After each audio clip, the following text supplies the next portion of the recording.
కాకతీయుల 22వ వారసుడు కమల్ చంద్ర బంజాదేవ్ ఇవాళ వరంగల్లో పర్యటించారు. తాను రాజును కాదు సేవకుని మాత్రమే అన్నారు. అప్పటి సంస్కృతిని బయటి దేశాలు గౌరవిస్తుంటే మనం మాత్రం పాశ్చాత్య మోజులో పడిపోతున్నామని అన్నారు.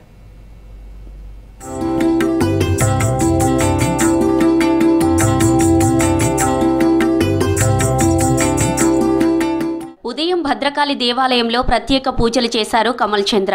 మాజీ chief whip Vinay Bhaskar, tourism శాఖ అధికారులతో కలిసి ఆయన వరంగల్లో పర్యటించారు. 1000 స్తంభాల దేవాలయంలో రుద్రేశ్వర స్వామిని దర్శించుకుని ప్రత్యేక పూజలు చేశారు.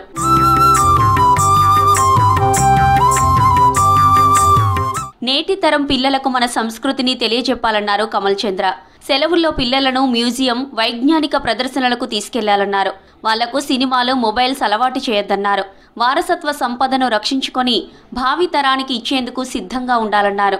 It should be the prior responsibility of the leader to keep India first, and the cultural heritage of India for which we are known for is that to educate our people, especially the youth in the school level, about what we have done. I am not here to take credit. So we belong to that era, and I am privileged to be born in that family with such a big heritage and culture which I belong to. And always I say to the youth, that is very important to go back to your roots. భారతదేశ సంస్కృతి గురించి విదేశాల్లో గొప్పగా చెప్పుకుంటారని, కానీ మన దేశంలో మనమే కించపరిచేలా మాట్లాడుతున్నామని ఆవేదన వ్యక్తం చేశారు కమల్ చంద్ర.